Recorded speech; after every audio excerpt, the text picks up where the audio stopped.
Of all the political deals stitched up to keep the Gillard government afloat, the most fraught was enticing coalition defector Peter Slipper into the highest office in Parliament, the Speaker's chair.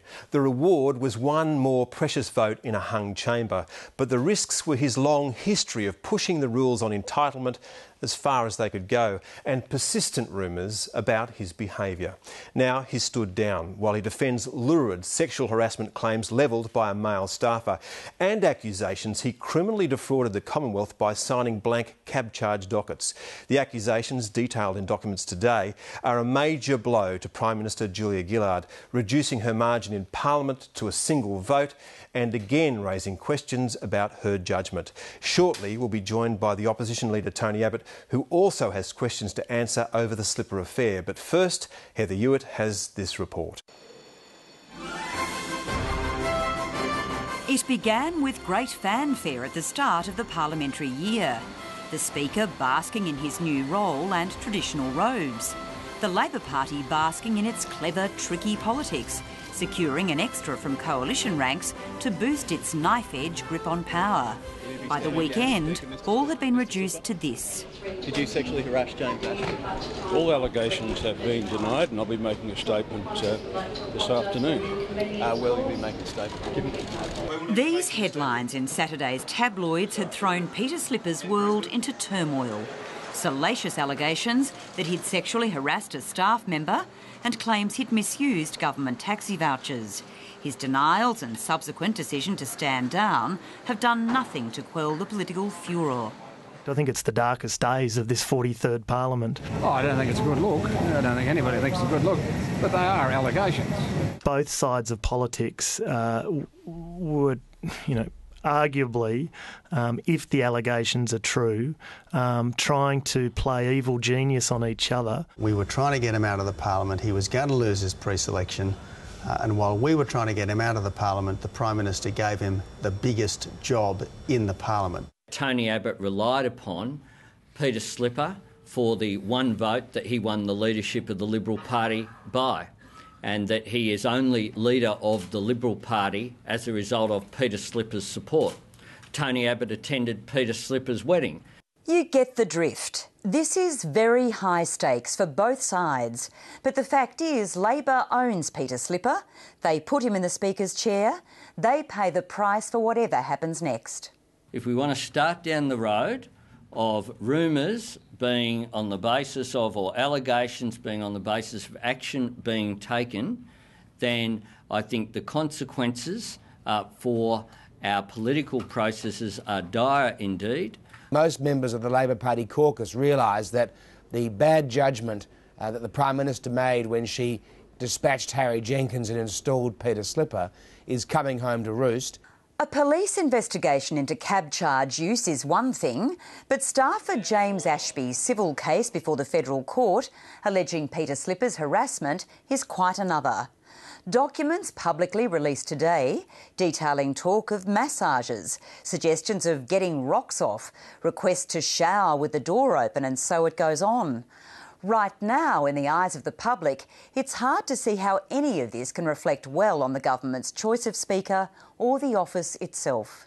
There's a very strong notion of sleaze associated with the Gillard government, and really what's happened over the last couple of days is just reinforcing it, at least in the eyes of the electorate. The Speaker should have been an office well above the fray. Instead, it's been the centre of many of the disputes, and that is just very damaging. It's damaging to the Parliament, but it also shows, I think, that the new paradigm effectively hasn't worked. We're not even 2 years into it. It's in tatters. In a political sense, his position now is damaged, probably irreparably, and Labor will just have to face the reality that it's going to have to provide the Speaker. It's something the government is desperately trying to avoid as it awaits the outcome of the police investigations into claims lodged in the federal court last Friday that Peter Slipper had given unsigned taxi vouchers to a limousine driver. I don't claim to know Mr Slipper personally or well, but I formed a professional judgment about his ability to do the job.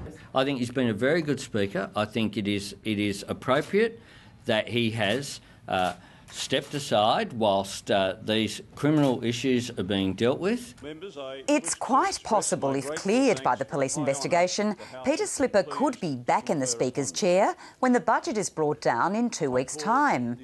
Not only would his return overshadow the budget, but those other documents relating to sexual harassment allegations before the federal court would still be hanging over Peter Slipper's and the government's heads. It's a halfway house. It's neither one thing nor another. We can't really have the speakership having a cloud of this character over it. He should have resigned. The opposition would then have to make the tactical decision about whether to launch a no-confidence motion in the Speaker on Budget Day and hope to get the support of the independents. That's what it's thinking about as events unfold. Well, what would you do on the motion? Well, you tell me what the motion is, who's going to move it and what it's about, and I'll give you some consideration, but I'm not going to get into conjecture. I'm open-minded on a no-confidence motion that may come before the House in May in regards to speakership, but in no way does this, in my mind, draw any conclusions in regards to supplying confidence in government. There's still been no public comment from James Ashby, the staffer who sparked this political scandal, no comment from the public relations company representing him, and none from the celebrity lawyer who's taken on the case. Government MPs, now even more despondent about Labor's electoral prospects, were also lying low today. Do you think this signals that the Labor government is finished at the next election? Well, I think that there are signals that the Labor government was finished at the next election anyway, and it'd be interesting to see how the opinion polls react in the aftermath of this event.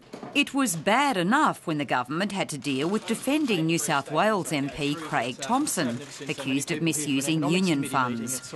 Now it's got the Speaker to add to the list. Latest internal party polling points to Labor losing every seat in Western Australia, a near wipeout in Queensland, a huge loss of seats in New South Wales, and that polling was done before the latest political crisis.